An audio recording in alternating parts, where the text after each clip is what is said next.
Hey, what's up, everybody? It's Charles, and welcome you guys to another episode of the Dreamerspro Show, where we cover everything from sports, hot topics, classic debates, and entertainment, when we give you guys a fresh perspective on things and how we see them. And today I got another rant, unfortunately, right? But before we get into it, make sure you go ahead and like the video and subscribe to the channel. Listen, I'm actually not even feeling well today. I had no intention of producing this video today. Just sitting there, actually waiting for my lunch to get here.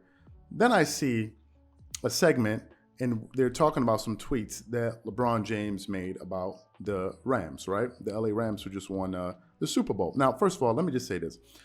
This is why LeBron gets on people's nerves for these type of things. This is not basketball related.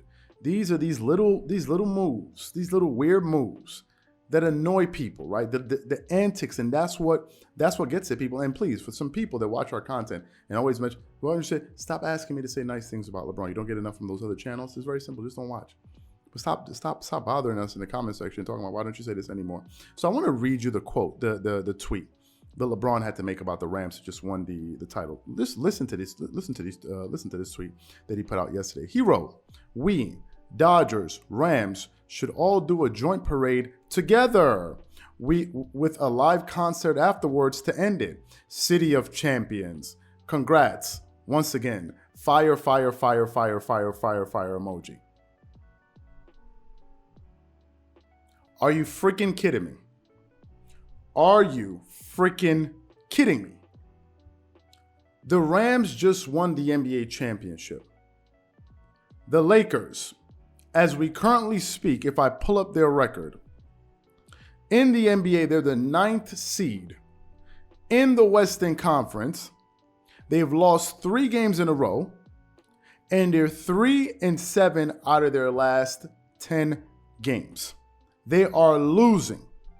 Going into this season, people had some serious question marks about this team on whether or not they're going to be any good. Was this roster too old? Was it poorly constructed? People were giving their opinions. And what did LeBron say? Keep that energy. Y'all keep doubting us. Blase, blase, blase, blase, blah. We're 55 games into the season.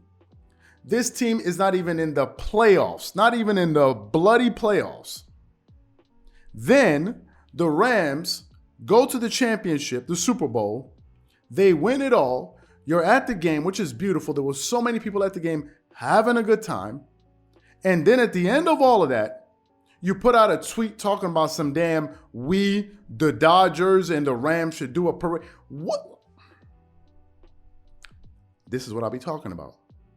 This is what I'll be talking about. This is what annoys people. I can understand if Giannis Antetokounmpo said, yeah, the Rams, we should all do it. But obviously, the Bucks are not in LA. But if somebody like Giannis, that just won an NBA championship, put out a tweet like that, there will be some merit to it.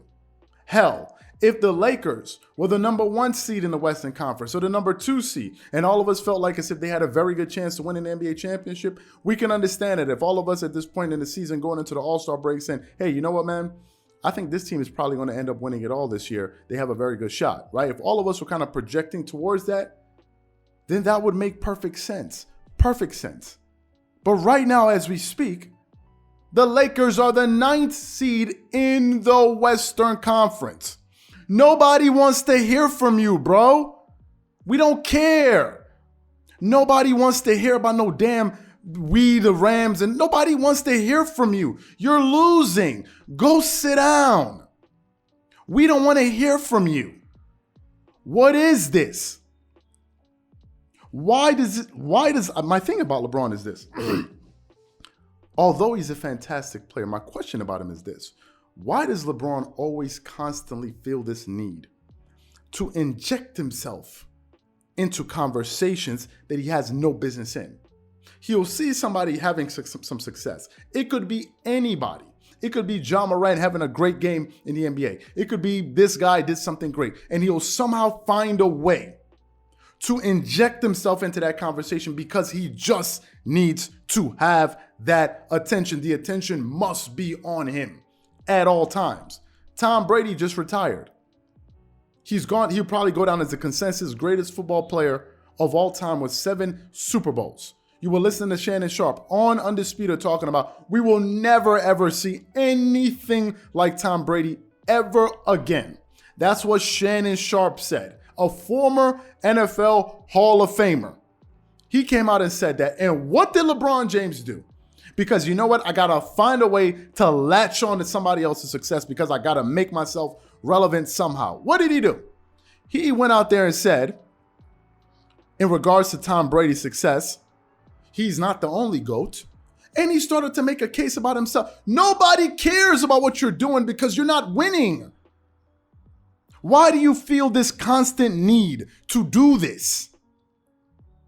Now the thing has become the Rams and LeBron, but the problem is your team is losing. Face the problems in front of you. You have a lot of challenges with your team. Go deal with that. Go figure out why AD is not stepping up to the plate. Go figure out a way to integrate Russell Westbrook into that offense a little bit better. Go sit down and draw up and pull out a notebook and ask yourself schematically, what type of roster do we put together, given the fact that I was the one making these major recommendations for these major pieces that they brought in, like Carmelo Anthony, like Dwight Howard, like Rajon Rondo. Why don't you go try to figure that out first instead of trying to find ways to latch on to other people's success and join them? Because now, at the end of the day, you want to ride the wave so we can think of LA Rams championship, Super Bowl champions, LeBron James. Just disassociate yourself from the message you've created with the Los Angeles Lakers. And now you want to hypnotize all of us to believe, oh, yeah, I should be in that conversation. Stop doing this. You want the guy to have total free reign, do whatever. And the minute you get somebody else out there that says something that you don't like, oh, well, why is he saying that? Because you want to go everywhere on the internet, everybody has to be saying the same thing uniformly. We all have to be just in one lockstep. Nick Wright and Shannon Sharpe ain't enough for you? You want me to be too? You want me to support you guys too? It's not enough? As I said, I wasn't even feeling good. But this constant need for attention is weird. You're freaking LeBron James. You're a world, like you're known globally. You have tens of millions of followers. You're super successful. You're super rich. Why do you feel the need to constantly do this? To always try to latch on to other people's success. It's weird. And nobody else does this. Nobody else does it. No one else does it. No other prominent athlete does it. Go out there and look. Most people are just going to congratulate you. Congratulations on your, winning the Super Bowl. Not him. You got to find a way to inject yourself. The Rams, what? Anyway, I just have to get that off my chest. I truly, truly believe these things that I'm saying, and I really don't care if I offend people. But this is weird. It's not even weird. It's corny. I'm sorry, I got to say, this is corny. This ain't got nothing to do with basketball. This is just these are the antics that turn a lot of people off, and I'm one of them. I already said LeBron is in my top 5, but these weird antics, man, come on. It's unnecessary. Whatever you guys think, please leave your thoughts and comments in the comment section below. Again, if you enjoyed the video, be sure to make sure you go ahead and hit the like button, hit the subscribe button, and hit the notification bell to be notified whenever we drop our content. Once again, it's just Charles here from Dreamerspro. Wishing you guys an amazing day and catch you guys on the next episode.